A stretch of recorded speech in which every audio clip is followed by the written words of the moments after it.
এই ছেলেটা জমিদারের বাড়িতে গাড়ি চালানোর কাজ করত। প্রতিদিন অত্যাচার অবহেলা তার জীবনেরই একটা অংশ ছিল। তবে কথায় আছে না, দেয়ালে যখন পিঠ ঠেকে যায় তখন নিজেকেই নিজে বের করতে হয়। ঠিক এমনটাই হয়েছিল এই গল্পে। নিজের জীবনের সাথে লড়াই করতে করতে সামান্য একটা বাড়ির চাকর থেকে ছেলেটা হয়ে উঠেছিল বিশাল এক বিজনেসম্যান। যে আগে নিজের প্রতিদিনকার খাবারটাও জোটাতে পারতো না, সেই হয়েছিল বিশাল টাকার মালিক। এমন একটা গল্প নিয়ে 2021 সালে তৈরি করা হয় Bollywood cinema the white tiger. তাহলে চলুন গল্পটা শুরু করা যাক। সময়টা তখন 1997 সাল। এই ছোট্ট ছেলেটার নাম বলরাম। সে এবং তার পরিবার ভারতের লক্ষণগড় নামের একটা ছোট্ট গ্রামে থাকে। আর ভারত এমন একটা রাষ্ট্র যেখানে অন্ততপক্ষে বৈচিত্র্যের কোনো অভাব নেই। তাদের সেখানকার সমাজ ব্যবস্থা অনেকটাই নারীতান্ত্রিক। এই বৃদ্ধা বলরামের দাদি, সে এই দুনিয়াতে টাকা ছাড়া আর কিছু বোঝে না। তাই বলরামের বড় ভাইটাকেও সে রেহাই দেয়নি। বলরামের বাবার প্রতিদিন সম্পূর্ণ রোজগার সে নিজের কাছে এনে জমা করে। এমনকি তার অনুমতি ব্যতীত কেউ একটা টাকাও খরচ করতে পারে না। বলরামের অনেক ছোট থেকেই ইংরেজি ভাষা শেখার প্রতি খুব আগ্রহ ছিল।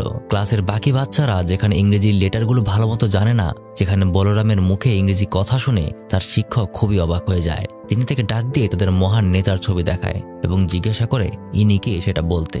বলরাম খুব সুন্দরভাবে তার কথার উত্তর দেয়। তারপর তিনি তাকে আরো একটা প্রশ্ন জিজ্ঞাসা করেন, কোন প্রাণী 100 বছরে একবার জন্ম নেয়?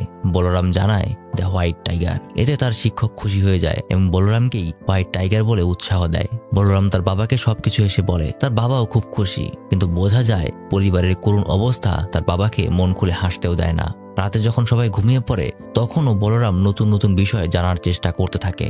এই ব্যক্তি হলো তাদের গ্রামের জমিদার। তার নাম সারাস। গ্রামের প্রত্যেকটা মানুষের আয়ের একটা বড় অংশ তাকে খাজনা হিসেবে দিতে হয়। আর এটা হলো তার ছেলে নেউলে। গ্রামের প্রত্যেকটা মানুষ তার ছেলেকে খুবই ভয় করে, কারণ তারা খুবই প্রভাবশালী। বলরামের বাবা শুরু থেকেই গ্রামের জমিদারের কাছে ঋণ পরিশোধ করতে করতেই এসেছে। সময় মতো টাকা না দিতে পারায় প্রায় সময়ই বলরামের বাবাকে জমিদারের অত্যাচার স্বীকার করে নিতে হয়।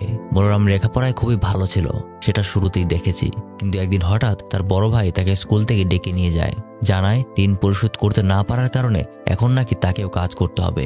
এটা তাদের দাদির হুকুম। তার ভাইয়েরও এতে কিছু করার নেই। আর সেই থেকেই লেখাপড়া তার বন্ধ হয়ে গিয়েছিল। এরপর সে আর কখনো স্কুলে যেতে পারেনি, যেটা বলরামের মধ্যে তার দাদির প্রতি রাগটা আরো বাড়িয়ে দেয়। তারপর বছরখানেক সময় চলে যায়। বলরামের বাবার যক্ষা ধরা পড়ে। বর্তমানে রোগটা সহজে সেরে গেলেও তখন লক্ষণগড় গ্রামে কোনো হাসপাতাল ছিল না, এমনকি এই রোগের কোনো ভালো ঔষধও ছিল না। প্রায় 2 দিন একটানা পায়ে হেঁটে বলরাম তার বাবাকে নিয়ে পাশের গ্রামের একটা হাসপাতালে পৌঁছায়, কিন্তু তাদের অপেক্ষা চলতেই থাকে। সেখানেও তার ডাক্তারের দেখা পায় না। এ কারণে বলরামের বাবা চিকিৎসার অভাবে সেখানেই মারা যায়। এটাই ছিল বলরামের জীবনের সবথেকে বড় ধাক্কাগুলির মধ্যে একটা। তারপর অনেকগুলি দিন কেটে যায়। বলরাম ভাবতে থাকে ভারতের কর্মজীবী মানুষগুলো হলো খাঁচায় আবদ্ধ মুরগিগুলির মতো, যারা কিছুক্ষণ পর পর নিজেদের শেষটা দেখতে পায়, কিন্তু তবুও নিজেদের মুক্তির কথা কখনো চিন্তা করে না। বলরাম এখন বড় হয়ে গেছে, তবে এখনও তাকে সেই চায়ের দোকানেই কাজ করতে হয়। এই মাসে জমিদার আবারও খাজনা তুলতে আসে। সবকিছু আগের মতোই ছিল, তবে বলরামের চিন্তা ভাবনা একটা পরিবর্তন চলে আসে যখনই সে জমিদারের ছোট ছেলেকে দেখতে পায়। তার নাম অশোক। কিছুদিন আগেই সে তার বউকে নিয়ে আমেরিকা থেকে ফিরে এসেছে। তবে গরিবদের সাথে তার ব্যবহার জন্য তার বাবা আর ভাইয়ের থেকে সম্পূর্ণ উল্টো, যা দেখে বলরাম তার জীবনে একটা পরিবর্তনের আশা খুঁজে পায়। সে জানতে পেরেছে জমিদারের ছোট ছেলে অশোকের একটা ড্রাইভার প্রয়োজন। তাই সে তার দাদির কাছ থেকে অনেক রিকোয়েস্ট করে 300 টাকা নিয়ে ড্রাইভিং শিখতে যায়। তবে তার দাদি বিষয়টা মানতে চায় না। বলরামের বড় ভাইকে এমনিতেও সে বিয়ের লোভ দেখিয়ে তার নিজের দলে করে নিয়েছে। তবে যাই হোক, সে কোনো রকমে তার দাদিকে বোঝায় যদি সে জমিদারের ছোট ছেলের ড্রাইভার হতে পারে তাহলে সে অনেক টাকা কামাই করতে পারবে। তাই তার দাদি তাকে অনুমতি দেয়, যার কারণে বলরাম খুশিতে একদম ফেটে পড়ে। সে সোজা চলে যায় ভারতের ধানবাদ নামের একটা অঞ্চলে। সবার প্রথমে সে সেখানে গাড়ি চালানোটা শিখে নেয়। তারপর সোজা চলে যায় জমিদারের ঠিকানা অনুযায়ী। ভেতর থেকে দারোয়ান জিজ্ঞাসা করে তার এখানে কি দরকার। বলরাম জানায় সে জমিদারের ড্রাইভার হতে চায়, কিন্তু দারোয়ানের কথা তাদের অলরেডি একজন ড্রাইভার আছে, তাই সে তাকে চলে যেতে বলে। ঠিক তখনই ভেতরে অশোক আর তার বাবা বাইরে বের হয়। তা দেখে বলরাম অশোকের বাবার এমন প্রশংসা করতে শুরু করে, যার কারণে সে বলরামকে ভেতরে আসার অনুমতি দেয়। অবশ্য জমিদারের প্রতি বলরামের ছোট থেকেই মনে মনে অনেক রাগ জমে আছে, কিন্তু এখানে সে অভিনয় করে তাকে খুব সম্মান জানায়। তখন অশোক জানায় তার নিজেও পার্সোনাল একজন ড্রাইভার প্রয়োজন, তাই বলরামকে তারা একটা সুযোগ দেয়। একটা টেস্ট ড্রাইভের জন্য বলরামকে তারা বাইরে নিয়ে বের হয়। তবে জমিদারের বড় ছেলেটা বলরামকে অনেক কিছু জিজ্ঞাসা করে, যেমন সে কোথায় থাকে, তার জাত বংশ কি, এসব প্রশ্ন। তবে অশোক একটু ভিন্ন ধারার মানুষ, তার জাত বা এসব নিয়ে কোনো অসুবিধা নেই, কিন্তু তার বাবার আর বড় ভাইয়ের এই জাতপাত নিয়ে খুবই সমস্যা। তার থেকে সবকিছু জেনে নিয়ে গ্রামে তার পরিবার সম্পর্কে ভালো মতো তথ্য জোগাড় করে, তারপর তারা বলরামকে নিজেদের কাজে রেখে দেয়। এই হচ্ছে তাদের প্রথম ড্রাইভার, যে বলরামকে নিজের রুমে নিয়ে আসে। এখানেই তাদের রুম শেয়ার করে একসাথে থাকতে হবে। ড্রাইভারটা ভালোই কমফোর্টেবল তার সাথে, কিন্তু বাড়ির দারোয়ান বলরামের সাথে খুবই খারাপ ব্যবহার করে। বলরাম একজন ড্রাইভার, তার কাজ গাড়ি চালানো, কিন্তু দারোয়ান তাকে নিজের কাজেই বেশিরভাগ সময় ব্যবহার করে। আর যখন বলরাম দেখতে পায় তাদের অন্য ড্রাইভার বাড়ির ছোট্ট ছেলেমেয়েদের সাথে খেলাধুলা করে আর শুধুমাত্র তাকেই সবসময় কাজ করতে হয়, তখন তার বিষয়টা খুবই খারাপ লাগে। বাড়ির কেউই বলরামকে তেমন গুরুত্ব দেয় না। একদিন বাইরে থেকে বলরাম খেয়াল করে অশোক তার স্ত্রীর সাথে সময় কাটাচ্ছে। ভেতরে অশোক বলরামকে দেখে একবার ডাক দেয়, তাকে সে ভেতরে আসতে বলে। বলরাম তাই করে। এই হলো অশোকের স্ত্রী, তার নাম পিঙ্কি। সেও অনেকটা অশোকের মতোই, সেও জাত ভেদাভেদ করে না। বলরামকে সে যথেষ্ট সম্মান দিয়ে কথা বলে। অশোক বলরামকে ইন্টারনেট সম্পর্কে জিজ্ঞাসা করে, তুমি কি জানো ইন্টারনেট কি? বলরামের কথা হলো, জানি না, তবে আপনি যতটুকু বলবেন বাজারে যাচ্ছি, গিয়ে নিয়ে আসবো। কথা শুনে দুজনে ভেতরে ভেতরে হাসতে শুরু করে, কিন্তু তারা তাকে বুঝতে দিচ্ছে না। কিন্তু বলরাম যথেষ্ট চালাক ছেলে, সে ঠিকই বুঝে যায় যে সে আসলে ভুল কিছু বলেছে। সেদিন রাতেই বলরাম এলাকার একটা কম্পিউটারের কোচিং এর ভেতরে যায় এবং সে জানতে চায় ইন্টারনেট আবার কি জিনিস, তবে সেখান থেকেও তাকে তাড়িয়ে দেওয়া হয়। আসলে বলরাম যেহেতু নিচু জাতের ছেলে, সেহেতু তাকে ড্রাইভারের কাজে রাখলেও তাকে দিয়ে জমিদার অন্যান্য কাজও করায়। এমনই একদিন এভাবেই জমিদারের পা টিপতে টিপতে অশোক ইন্টারনেটের বিষয়টা তুলে ধরে, কিন্তু জমিদার সাহেব নিজেও ইন্টারনেট কি জিনিস সেটা এখনো জানে না। তাই সে যখন বিষয়টা নিয়ে বলতে শুরু করে, তখন জমিদারের বড় ছেলে নিউজ পেপার দিয়ে তার মাথায় বাড়ি দেয়। বিষয়টাতে অশোক রাগ হয়, কেন তার সাথে সে এমনটা করছে। তার ভাই আর বাবার সাথে এটা নিয়ে তার প্রায়ই কথা কাটাকাটি হয়। পরবর্তীতে মাসখানেক সময় পার হলে বলরামকে বেতন হিসেবে 2000 টাকা দেয়া হয়, আর তার জন্য এই বেতন ছিল বিশাল পরিমাণ টাকা। তবে বলরামের কাছে শুধুমাত্র বেতন বাদে 200 টাকা রাখারই অনুমতি ছিল। গ্রাম থেকে প্রতি মাসে বলরামের দাদি তার বড় ভাইকে পাঠাতো টাকাটা নিয়ে যাওয়ার জন্য। বলরামের বড় ভাই খুবই অবাক হয়ে যায়, কারণ বলরাম এত বড় একটা বাড়িতে কাজ করছে, এত বড় অ্যামাউন্টের টাকাও সে পাচ্ছে। সেই সময় তাদের জন্য 2000 টাকা ছিল বিশাল অ্যামাউন্টের একটা টাকা। তবে একটা বিষয় বলরামকে সবসময় ভাবিয়ে তোলে, সেটা হলো তার পার্টনার ড্রাইভারের আচার ব্যবহার। লোকটা দিনের বেলায় খাওয়া দাওয়া করে না। একদিন রাতের বেলা বলরাম খেয়াল করে সে এখন মাঝরাতে খাওয়া দাওয়া করছে। তারপর ভোরবেলা যখন সে বাইরে বের হয়, বলরাম তার পিছু নেওয়া শুরু করে এবং দেখতে পায় লোকটা মসজিদে ঢুকলো নামাজ পড়ার উদ্দেশ্যে। আর এটাই তাকে ভাবিয়ে তোলে, কারণ লোকটা তাদের বাড়িতে হিন্দু পরিচয়ে কাজে ঢুকেছিল। জমিদার আর তার ছেলে এই জাতপাত নিয়ে অনেক খুঁতখুঁতে। তারা যদি জানতে পারে এই ড্রাইভারের ধর্ম আলাদা, তাহলে তাকে সাথে সাথে বাড়ি থেকে বের করে দেবে। পরদিন বলরাম লক্ষ্য করে সে ছোট থেকে যে মহান নেত্রীকে শুধুমাত্র পোস্টারে দেখে এসেছে, সে আজকে সেই জমিদারের বাড়িতে এসেছে। বাড়ির বড়রা একে অপরের সাথে কথা বলছে, আর বলরাম সেখানে পরিষ্কার পরিচ্ছন্নতার কাজে ব্যস্ত। আসলে জমিদার সাহেব তার ব্যবসা আর অন্যান্য বিষয়ের অনেক ট্যাক্স অনেকদিন পর্যন্ত পরিশোধ করেনি। সেখানে এখন পর্যন্ত তাদের মোট 25 লাখ টাকা জমা হয়ে আছে। আগে থেকেই এমপির একটা হাত সেখানে ছিল বলেই তারা বেঁচে এসেছে, কখনোই তাদের ট্যাক্স দিতে হয়নি। কিন্তু এখন আর সে কিছু শুনতে চায় না, সে তাদেরকে সরাসরি হুমকি দিতে এসেছে। যদি তারা ট্যাক্স না দিতে চায়, তাহলে এর একটা পার্সেন্টেজ তাকে দিতে হবে। এখন এই বিষয়টা নিয়ে তারা খুবই চিন্তিত। আবার সামনের নির্বাচন, তাদের মনে এখন একটা আশা আছে, সামনের নির্বাচনে সম্ভবত তাদের বর্তমান এমপি আর টিকে থাকতে পারবে না। তাই তারা চিন্তা করছে এখন থেকেই তাদের অপোজিশন পার্টিকে টাকা খাওয়াতে হবে। এতে টাকাও কম যাবে আর তাদের উদ্দেশ্যটাও সফল হবে। তাছাড়াও এখানে আরও একটা বিষয় জানা যায়, অশোক তার পরিবারের বিরুদ্ধে গিয়ে পিঙ্কিকে বিয়ে করেছিল। অশোকের পরিবার এখনও পিঙ্কিকে মেনে নিতে পারেনি, তাই পিঙ্কির সাথে তাদের মাঝে মাঝেই কথা কাটাকাটি হয়। আবার পরদিনই বলরাম দেখতে পায় তাদের প্রথম ড্রাইভারকে বিশাল একটা বোনাস দেওয়া হচ্ছে, কারণ আগামীকাল অশোক আর তার ভাই পিঙ্কি দিল্লি যাবে, যার দায়িত্ব পড়েছে প্রথম ড্রাইভারের উপরে। আর এই বিষয়টাই বলরাম মেনে নিতে পারে না। এই প্রথম সে নিজেকে উপরে ওঠানোর জন্য আরেকজনের ক্ষতি করার কথা চিন্তা করে। যেহেতু বলরাম সেই ড্রাইভারের একটা দুর্বলতম জায়গা সম্পর্কে আগে থেকেই জানে, তাই সে তাকে বিষয়টা নিয়ে ব্ল্যাকমেল করতে শুরু করে। সে অনেক আকুতি মিনতি করে এই কথাটা ফাঁস না করার জন্য। সে বিশাল সময় ধরে এই বাড়িতে ড্রাইভার হিসেবে কাজ করছে, তার পরিবার তার বেতনের টাকা দিয়েই চলে। কিন্তু যাই হয়ে যাক, বলরাম তার সিদ্ধান্তে কোনো পরিবর্তন করে না। সে জমিদারকে জানিয়ে দেয় তাদের প্রথম ড্রাইভার একজন মুসলিম, তাই তাকে বাড়ি থেকে বের করে দেওয়া হয়। কিন্তু এতে বলরামের ভেতর থেকে বড়ই খারাপ লাগছিল। তবে সে কেমন যেন এখন নিজের স্বার্থ বুঝে নিতে শিখে গেছে। এবার যেহেতু সে বাড়ির একমাত্র ড্রাইভার, তাই তাদের তিনজনকে দিল্লিতে নিয়ে যাওয়ার দায়িত্ব বলরামের হাতেই আসে। বিশাল একটা জার্নি শেষ করে তাদের লাগেজ সে উপরে তুলে দেয়। বলরাম গাড়ির পার্কিং করতে নিচে চলে আসে। গাড়ি পার্ক করার পর নিচে তারই মতো এরকম ড্রাইভারদের সাথে সে সময় কাটায়। সে ভিন্ন ভিন্ন চরিত্রের মানুষের সাথে পরিচিত হয়, যেটা প্রথম তাকে খুবই সমস্যার মধ্যে ফেলে, কিন্তু পরবর্তীতে সে মানিয়ে নিতে শুরু করে। অশোক আর তার বড় ভাইকে নিয়ে বলরাম পুরো দিল্লি ঘুরে বেড়াচ্ছে। একবার এদিকে একবার ওদিকে অপোজিশন পার্টিকে তাদের টাকা খাওয়াতে হচ্ছে, আর সেখানে বলরামই তাদেরকে নিয়ে যায়। অবশ্য অশোকের বড় ভাই বলরামের কিছু বিষয় ইমপ্রেস হলেও তার আচার ব্যবহার আগের মতোই আছে। কিন্তু বলরাম আজকে খুব খুশি, কারণ অশোকের বড় ভাই আজকে তাদের স্টেটের বাইরে চলে যাবে। অর্থাৎ এখন তার একমাত্র মালিক হলো অশোক, আর সে তাকে অনেক সম্মান দেয়। ধীরে ধীরে অশোক এবং বলরাম একে অপরের সাথে ফ্রি হতে শুরু করে। বলরামের এখন গাড়ি চালানো ছাড়া বিশেষ কোনো কাজ নেই, তাই অশোক তার সমস্ত কাজে বলরামকে সাথে রাখে। তারা একসাথে টেনিস খেলে, ভিডিও গেম খেলে। বলা যায় অশোক তার সাথে তার বন্ধুর মতোই আচরণ শুরু করে। দিল্লিতে তারা বেশ কয়েকদিনের সময় নিয়ে এসেছে। বলরামের থাকার জন্য ড্রাইভারদের একটা আলাদা স্থান রয়েছে, সেখানে বাকিদের সাথেই তার থাকতে হয়। বাকি ড্রাইভারদের সাথে এভাবে চলতে চলতে বলরাম তাদের সাথে কিছুটা ফ্রি মাইন্ডেড হয়ে যায়। তখন সে বুঝতে পারে মানুষ আসলে কত রকমের হয়, বিশেষ করে নারীদের সম্পর্কে তাদের মন্তব্য খুবই বাজে। তাই বলরাম তাদের থেকে নিজেকে সরিয়ে নিতে শুরু করে এবং নিজের একটা আলাদা থাকার জায়গা ঠিক করে নেয়। কদিন পর অশোক তার চাচার সাথে দেখা করতে লক্ষণগড়ের দিকে রওনা দেয়। পিঙ্কি এবং অশোকের সাথে এবার বলরাম নিজেও তার পরিবারের সাথে দেখা করার সুযোগ পেয়ে যাবে, এজন্য সে খুবই খুশি। অশোক এবং পিঙ্কিকে যথাযথ স্থানে নামিয়ে দিয়ে বলরাম অনুমতি নিয়ে চলে যায় নিজের পরিবারের সাথে দেখা করতে। যে গাড়ির পেছনেই গ্রামের প্রত্যেকে ঘুরত, সেই গাড়ি এখন বলরাম নিজে চালিয়ে আসছে। গ্রামের প্রত্যেকেই অনেক অবাক হয়ে যায়, এমনকি বলরামের দাদিও তাকে অনেকটা আদর করতে শুরু করেছে। অবশ্য সেটা যে টাকার জন্যই সেটা নিশ্চয়ই বুঝতে পারছেন।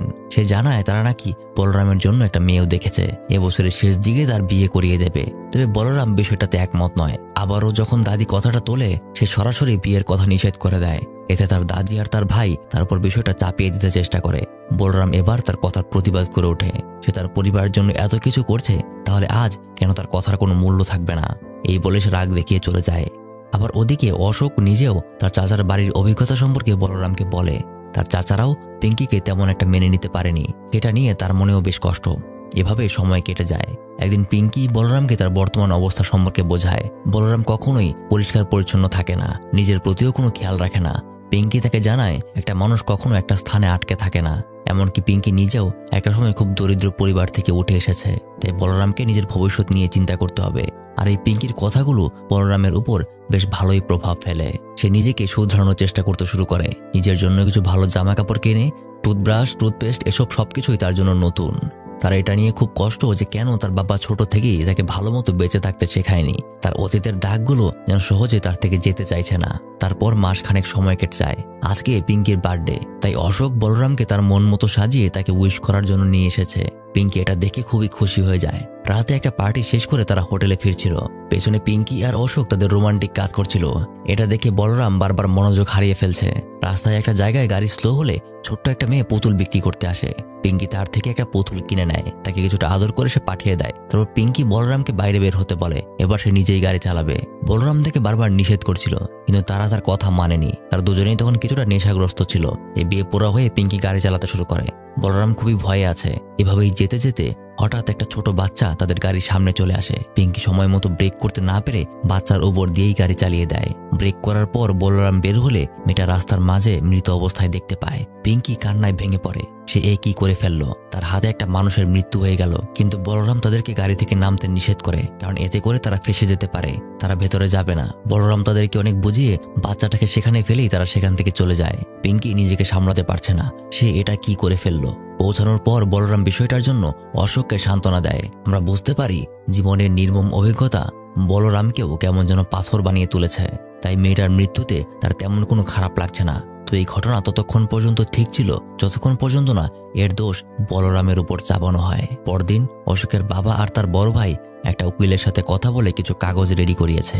বলরামকে তারা খুব সুন্দরভাবে আপ্যায়ন করতে শুরু করে আর একটা কাগজে সাইন করতে বলে। বলরাম টুকটাক ইংরেজি জানতো, তাই সে কাগজটা পড়ার পরেই সে সবকিছু বুঝে যায়। এমনকি তার বলরামের পরিবারকে টাকাও খাইয়েছে তার বিরুদ্ধে সাক্ষী দেওয়ার জন্য। যে কথাটা শুনতে পেরে তার মাথায় আকাশ ভেঙে পড়ে। অশোক বিষয়টার বিরুদ্ধে যখন কথা বলে, তার বাবা আর তার ভাই তাকে থামিয়ে দেয়। আজকে সে গরিব বলে, সে চাকর বলে তারা তার সাথে এমনটা করতে পারলো। তার মনের ভেতর জমে থাকা কষ্ট নিয়ে সে সেখানেই সে সাইন করে দেয়। সেই দুঃখটাকে কাটানোর জন্য বলরাম নিজেকে একাকিত্বের মধ্যে ফেলে দেয়। এই প্রথম সে মদ পান করতে শুরু করে। গত কয়েকদিন ধরে তার তেমন কোনো খোঁজ নেই। নিজের ঘুমানোর সেই স্থানে এভাবেই সে বসে আছে। তার যখন প্রয়োজন শেষ হয়ে গিয়েছে তখন আবারও তার সাথে সবাই খারাপ ব্যবহার শুরু করে। আর এদিকে পিঙ্কি এমনিতেও মানসিকভাবে অশান্তিতে ছিল। আর এখন বলরামের সাথে এরকম ব্যবহার দেখে সে অশোকের বাবার উপর রেগে যায়। অর্থাৎ তাদের পরিবারের সাথে আবারও একটা ঝামেলা শুরু হয়ে যায়। আর মাঝখান দিয়ে বলরাম হয়ে যায় সেই খাঁচায় বন্ধ মুরগের মতো। সে সেখান থেকে পালিয়ে যেতেই পারত, কিন্তু সে সেটা করেনি। এটাই তার আফসোস। একদিন রাতে হঠাৎ পিঙ্কি তাকে ডাক দেয়। বলা যায় বলরামকে সে রিকোয়েস্ট করে তাকে এয়ারপোর্ট পর্যন্ত পৌঁছে দেওয়ার জন্য। তারা বেরিয়ে পড়ে। যেতে যেতে বলরাম তাকে জিজ্ঞাসা করে অশোক স্যারকে সে কিছু বলেছে কিনা। পিঙ্কি জানায় সে তাকে এখনো কিছুই বলেনি, আর সেও যেন তাকে কিছু না জানায়। এয়ারপোর্টে পৌঁছে বলরামের হাতে কিছু টাকা দিয়ে পিঙ্কি চলে যায় আমেরিকার উদ্দেশ্যে। আর এই কথা যখন সকাল হলে অশোক শুনতে পারে তখন সে উল্টো বলরামের উপরই রাগ দেখাতে শুরু করে, কেন সে আগে তাকে কিছু জানায়নি। বলরাম নিজেও যেন এখন আর এই অত্যাচার সহ্য করতে পারছে না। তাই হাতাহাতিতে বলরাম রাগের মাথায় অশোককে ধাক্কা দিয়ে ফেলে দেয়। তারপর সেখান থেকে চলে যায়। তবে পরবর্তীতে সে আফসোস করে, কারণ 3 দিন যাবৎ অশোক তাকে আর কোনো ফোন দিচ্ছে না। এখনো অশোকের কোনো ফোন আসেনি। তাই বলরাম এবার সাহস করে নিজেই তার সাথে দেখা করতে যায়। সে দেখে 3 দিন ধরে সে ওখানে বসেই মদ পান করছে আর আফসোস করছে। তার শারীরিক অবস্থাও তেমন একটা ভালো না। তাই বলরাম তাকে সঙ্গ দেয়। কয়েকদিন তারা যতই বন্ধু বান্ধবের মতো সময় কাটিয়েছে, তবুও মালিক আর চাকরের একটা ভাব রয়ে গিয়েছিল। কিন্তু এখন যেন তাদের দুজনের মধ্যে তেমন কোনো বিষয় আর বাকি নেই। বলরাম সবসময় যে ধরনের খাবার খায়, একদিন অশোক সেই খাবার তার সাথে খায়। আসলে সে তার সাথে লাক্সারিয়াস লাইফ এবং জীবনের সমস্যাগুলি থেকে বিরক্ত হয়ে গিয়েছিল। সেখানে বলরাম সবসময় তাকে সান্ত্বনা দেয়। কিন্তু এখানেই একটা টুইস্ট চলে আসে। বলরাম তার সাথে এত ভালো ব্যবহার করছে, এত সঙ্গ দিচ্ছে, ঠিক আছে, কিন্তু এজন্য নয় যে অশোক তার মালিক, বরং এজন্য যে এখানে তার একটা বড় স্বার্থ আছে। গল্পের ধাপে ধাপে আমরা বলরামকে কিছুটা স্বার্থপর হতে দেখছি। আর যখন তাদের থেকে সে একটা বিশাল ধোঁকা পেল, তখন আর বলরাম নিজেকে সেই বন্দি মোরগের মতো আটকে রাখবে না। অশোক বলরামের সাথে ঘুরে বেড়াতে থাকে। বর্তমানে বলরামের চিন্তাভাবনা কিছুটা এরকম, একদিন তুই থাকবি আমার জায়গায় আর আমি থাকবো তোর জায়গায়। বলরামের মধ্যে ধীরে ধীরে কেমন যেন একটা আত্ম অহংকার তৈরি হয়েছে। এখন সে নিজের প্রশংসা নিজেই করে, বানিয়ে বানিয়ে কথা বলাও শিখে গেছে। কিন্তু সবসময় অশোকের বড় ভাইয়ের সামনে তাকে নিজের আগের অবস্থার কথাই তাকে মনে করতে হয়, যেটা হলো সে একজন চাকর বাদে আর কিছুই নয়। অশোকের ভাই তার ডিভোর্স পেপারে চিঠি নিয়ে এসেছে। পিঙ্কির সাথে তার ডিভোর্স করতে হবে, কিন্তু সে পিঙ্কির সাথে একবার কথা বলতে চায়। তার কথা এটা সত্যি হতে পারে না। পিঙ্কি কখনোই তাকে ডিভোর্স দিতে চাইবে না। আসলে অশোকের ভাই আর বাবা শুরু থেকেই পিঙ্কিকে সহ্য করতে পারে না। তো এখানে তারা একটা সুযোগ পেয়ে গিয়েছে। বলরাম অশোকের বড় ভাইয়ের সামনেই তার সাথে খাবার খাওয়া নিয়ে একটু অধিকার খাটাতে যায়, কিন্তু এমনিতেই অশোকের মাথা গরম, তাই সে খাবারটাকে ফেলে দেয়। পাশাপাশি অশোকের বড় ভাইও তাকে খুব অপমান করে। সে বলে চাকর চাকরের মতো থাকবি, আর তাকে গালি দিয়েও কথা বলে। বলরাম এই প্রথম তাদের কথায় এতটা পরিমাণে রেগে উঠেছে যেন তার ভেতরটা জ্বলে যাচ্ছে। বন্দি মুরগের মতো থাকার যে অভ্যাস তার হয়ে গিয়েছিল, এবার তার কিছু একটা করতেই হবে। অশোক তার সাথে এত ভালো ব্যবহার করত, আর তার ভাইয়ের সামনেই আবারও তাকে চাকর বানিয়ে দিল। তার ভেতরে এবার একটা ক্রোধ জন্ম নিয়ে গেছে। পরবর্তীতে বলরাম সেই খারাপ মানুষগুলোর সাথে আবারও চলাফেরা শুরু করে। এমনকি নিজের মালিককে ঠকিয়ে কিভাবে টাকা হাতিয়ে নেওয়া যায় সেই বিষয়গুলিও সে জানার চেষ্টা করতে শুরু করে। নকল বিল দেখিয়ে বলরাম অশোকের কাছ থেকে বেশি বেশি টাকা হাতিয়ে নিতে শুরু করে। পাশাপাশি সে পেট্রোল লোডের ক্ষেত্রে তার এক পরিচিত বন্ধু আর তার বিল একত্রে করে সে অশোককে দেখায়, যেখানে সম্পূর্ণ বিল সে তার নামে করে নেয়, যেটা অশোক কখনো জানতে পারেনি। তাছাড়া পুরো দিল্লিতে অনেকগুলো পিক আপ পয়েন্ট ছিল। সে সুযোগে অশোকের গাড়ি ব্যবহার করে যাত্রী পরিবহনের কাজ করতে শুরু করে, যেখানে তার প্রতিদিন বড় একটা অ্যামাউন্টের টাকা রোজগার হচ্ছিল। আর এই কয়েকদিনে সে মদ খাওয়াও শিখে গেছে। এখন থেকেই সবকিছু পরিবর্তন হতে শুরু করবে, দেখতে থাকুন। কোনো একটা সময় অশোক বলরামকে অনেক কিছুই বোঝাতো। এখন বলরামও অশোককে বোঝানোর চেষ্টা করে। তবে তারা যতই ফ্রি মাইন্ডেড হোক, কেমন যেন অশোকের বড় ভাইয়ের সামনে তাদের ফ্রেন্ডলি আচরণটা আর থাকে না। তখন সেও কেমন যেন শক্ত হয়ে যায়। একদিন একটা ভিক্ষুক গাড়ির সামনে এসে টাকা চাইলে বলরাম তাকে কিছু টাকা দেয়, আর এর জন্য বলরামকে তারা দুজনই অনেক কথা শোনায়। দূর থেকেও সে খেয়াল করে অশোকের বড় ভাই তার ব্যাপারে কি যেন বলছে। দূর থেকে মুখ পড়ে সে বুঝে যায় সে তাকে গালি দিয়ে কথা বলছে। এরপর থেকে যেন ধনীদের প্রতি বলরামের একটা আলাদা ঘৃণা জন্ম নেয়। যেমন করেই হোক তাকে এত ধনী হতে হবে যেন তাদের অহংকার সে ভেঙে দিতে পারে। বলরামের মধ্যে এখন একটা লোভ ঢুকে গিয়েছে। এখন আর সে কাউকেই পরোয়া করে না। প্রতিনিয়ত অপোজিশন পার্টিকে অশোক আর তার বড় ভাই টাকা খাওয়ায়। আজ সাহস করে সুযোগ অনুযায়ী বলরাম ব্যাগের চেইন খুলে দেখতে পায় সেখানে বান্ডিল বান্ডিল টাকা পড়ে আছে। বলরাম সেখান থেকে 3টা বান্ডিল নিজের হাতে তুলে নেয়। এর মধ্যেই তার 3 বছরের কামাই হয়ে গেছে, কিন্তু না, সে চুরি করতে পারবে না, এই বলে সে আবার পিছিয়ে পড়ে। এভাবে তারা মোটা অঙ্কের টাকা সেই অপোজিশন পার্টিকে খাওয়াচ্ছে শুধুমাত্র তাদের ট্যাক্স বাঁচানোর জন্য। আর বলরামের মন বলছে এটা চুরি করে নিতে, তারা যে কাজটা করছে সেটাও তো চুরি।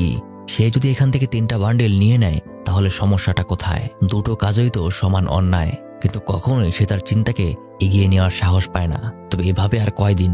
দেয়ালে যখন পিঠ থেকে যায় তখন বলরাম কেন কেউই আর টিকে থাকতে পারে না। বলরামের সাথেও তাই হয়েছিল। নিজের মধ্যের চাওয়া পাওয়াগুলো যেন বলরামকে গ্রাস করে নিতে শুরু করেছে। এভাবে সময় যেতে যেতে নির্বাচন শেষে যখন ফলাফল চলে আসে তখন জানা যায় তাদের আগের পার্টি এবার বিজয় লাভ করেছে। অর্থাৎ এতদিন যে তারা অপোজিশন পার্টিকে টাকা খাইয়ে এসেছে সবগুলোই যেন বৃথা গেল।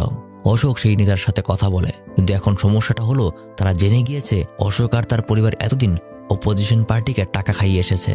তাই বিষয়টা এখন স্বাভাবিক করতে হলে তাদের পার্টিকেও 40 লাখ টাকা দিতে হবে, যেটা বলরামকে চমকে দেয়। একদিন একটা ছোট্ট ছেলে বলরামের সাথে দেখা করতে আসে। তাকে খুঁজতে খুঁজতে তার থাকার জায়গা পর্যন্ত সে চলে আসে। বলরাম তাকে জিজ্ঞাসা করলে সে জানায় সে নাকি তার ভাতিজা। বলরামের জন্য একটা চিঠি আছে। চিঠি পড়ার পর সে জানতে পারে তার দাদি তাকে চিঠি পাঠিয়েছে। বলরাম কেন 7 মাস ধরে টাকা পাঠায় না, কেন সে তার মন মর্জি মতো চলছে, এমনকি তার দাদি তাকে কটাক্ষ করে কিছু কথাও বলেছে, যার কারণে এবার বলরাম অনেকটা রেগে যায়। পরদিন তার ভাতিজার সাথে সময় কাটানোর জন্য অশোকের সাথে সে কথা বলে। সে একদিনের ছুটি নেয়। অশোক তেমন কোনো কথা না বলেই তাকে ছুটি দিয়ে দেয়। কিন্তু বলরামের মনে প্রশ্ন, এত সহজে কেন সে তাকে ছুটি দিয়ে দিল? খোঁজ করলে সে জানতে পারে অশোক ধীরে ধীরে বলরামের বদলে অন্য একজনকে কাজ বুঝিয়ে দিচ্ছে। কিন্তু তার কিছু করার নেই। নিজের ভাতিজাকে নিয়ে সে চিড়িয়াখানায় ঘুরতে যায়। সমস্ত জীব জানোয়ার দেখতে দেখতে অবশেষে বলরামের চোখে পড়ে 100 বছরে জন্মে নেওয়া প্রাণীটি, অর্থাৎ দি হোয়াইট টাইগার। তাকে দেখতে পেয়েই বলরাম তার জ্ঞান হারায়। দৃশ্য পরিবর্তিত হয়। আজকে সেই রাত, যে রাতে তাদের পলিটিক্যাল নেতাকে 40 লাখ টাকা দিয়ে আসতে যাবে। আর সেই কারণেই বলরাম নিজেকে প্রস্তুত করে নিয়েছে। সে একটা মোটা কাঁচের বোতলকে এমনভাবে তৈরি করে নেয় যেখানে একটা ধারালো অস্ত্রের মতো কাজ করবে। তার ভাতিজাকে কিছু টাকা ধরিয়ে দিয়ে কিছু না বলেই সে বেরিয়ে পড়ে। অশোককে গাড়িতে উঠিয়ে বলরাম তার কথা মতো বেরিয়ে পড়ে। টাকা লেনদেনের জন্য এমনই একটা সময় তাকে বাঁচতে হয়েছে। তবে সমস্যাটা হলো বৃষ্টি, কিন্তু এটাই যেন বলরামের জন্য একটা সুবিধা। বলরাম কিছু ডাবল মিনিং কথা বলতে শুরু করে। এভাবে কথা বলতে বলতে কোনো একটা সময় একটা নির্জন জায়গায় সে গাড়িটা থামায়। অশোককে সে বলে গাড়ির টায়ারে একটা সমস্যা হয়েছে।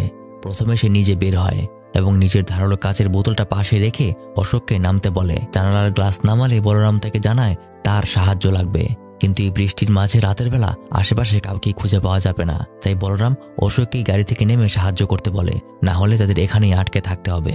প্রথমে সে কিছুটা অস্বস্তি বোধ করলেও পরে তাকে সাহায্য করতে সে গাড়ি থেকে নেমে পড়ে। গাড়ির টায়ার চেক করে বলরামকে সে বলে, কোথায়? টায়ার তো একদম ঠিকই আছে। কিন্তু বলতে বলতেই বলরাম তাকে সেই ধারালো কাচের বোতলটা দিয়ে আঘাত করে। বলরাম বলতে শুরু করে, আপনার আগেই আমার রিপ্লেসমেন্ট খুঁজে নেওয়া উচিত ছিল, বড্ড দেরি করে ফেলেছেন। এই ধরনের কথাগুলো বলতে বলতে শেষে অশোককে এসে মেরে ফেলে। বলরাম ভেবেছিল এখন এই 40 লাখ টাকা নিয়ে সোজা সে তার গ্রামে চলে যাবে, কিন্তু এটা তার জন্য করা ঠিক হবে না, কারণ অবশ্যই অশোকের ফ্যামিলি তার পরিবারকে ছাড়বে না। তাই সে তার ভাতিজাকে নিয়ে একটা দূরের অঞ্চলে চলে যায়। টানা 4 সপ্তাহ একটা ঘরে সে তার ভাতিজাকে নিয়ে লুকিয়ে থাকে। একজন মানুষকে সে মেরে ফেলেছে, যে ট্রমা থেকে বের হতেই তার 1 মাস সময় লেগে গেছে। তবে বের হয়ে প্রথমেই সে তার নিজের লুক পরিবর্তন করে। তাছাড়াও অশোকের সাথে ব্যাঙ্গালোর সম্পর্কে সে অনেক কথা শুনেছিল, তাই সে টাকা নিয়ে সোজা ব্যাঙ্গালোর চলে আসে। কিন্তু কি করবে সেটা সে বুঝতে পারছিল না। আর এভাবেই হঠাৎ বলরাম খেয়াল করে এখানে গাড়ির বিজনেস খুব ভালো একটা উপায় হতে পারে। তাই সে তার সিদ্ধান্তটা নিয়ে নেয়। তবে সমস্যা হলো প্রতিযোগিতা, যেটা তার সাকসেসের জন্য বড় একটা বাধা। তার কাছে বর্তমানে 40 লাখ টাকা আছে। বলরাম এবার অশোকের মতো চিন্তা ভাবনা শুরু করে। সেখান থেকে একটা অংশ নিয়ে সে চলে যায় একদম জায়গা মতো সেখানকার আইনি ব্যবস্থা। সেখানে টাকা খাইয়ে বলরাম তার কম্পিটিশনে যারা ছিল তাদেরকে রাস্তা থেকে সরিয়ে দেয়। তাছাড়াও অশোকের পরিবার যে অ্যারেস্ট ওয়ারেন্ট করেছিল সেটাও কোনো কাজে আসেনি। সে এই সময়টার মধ্যে নিজের লুকের উপর বিশাল পরিবর্তন এনে ফেলেছে। তাছাড়াও তার চেহারা ছিল ভারতের বাকি সাধারণ মানুষের সাথেই সহজে মিলে যাওয়ার মতো। তারপর এখন যেহেতু তার কম্পিটিশন অনেক কমে গেছে, তাই সে শুরু করে দি হোয়াইট টাইগার নামক ড্রাইভার্সের ট্রান্সপোর্টেশনের ব্যবসা। ধীরে ধীরে তার সফলতা আসতে শুরু করে। বর্তমানে তার 26টা গাড়ি আছে যারা দিন এবং রাতের শিফটে কাজ করে। এই 26টা গাড়ি তার 26টা ড্রাইভার চালায়। ড্রাইভার নিয়োগ দেওয়ার ক্ষেত্রে সে কখনো স্টাফদের জাতের বা ধর্মের দিকে খেয়াল করে না। সে তার স্টাফদেরকে নিজের পরিবার মনে করে, যার যতটুকু দরকার তাকে ততটুকুই দেয়। কোনো ড্রাইভার কোনো অ্যাক্সিডেন্ট করলেও সেই দোষ সে ড্রাইভারের উপর চাপায় না, সব দায়িত্ব সে নিজেই নেয়। বর্তমানে সবাই তাকে বলরাম না বরং অশোক নামেই চিনে। আর অশোকের থেকে যে টাকাটা সে চুরি করেছিল এখন সে তার 15 গুণ বেশি টাকা কামাই করে ফেলেছে। আজ বলরামের হাত একদম আন্তর্জাতিক পর্যায় পর্যন্ত। কোনো এক সময় সে নিজে খাঁচায় বন্দি মোরগের মতো থেকেছে, আর এখন সে আকাশের মুক্ত পাখি। আর এভাবেই গল্পটা শেষ হয়ে যায়। এখন এই গল্প থেকে আসলে আপনি কি শিখতে পেরেছেন, আর এই গল্পের মধ্যে বিশেষ কিছু আপনি খেয়াল করেছেন কিনা সেটা কমেন্টে আমাদের জানাতে পারেন। আমি মারুফ, কথা হবে আবার পরের আরেকটা ভিডিওতে।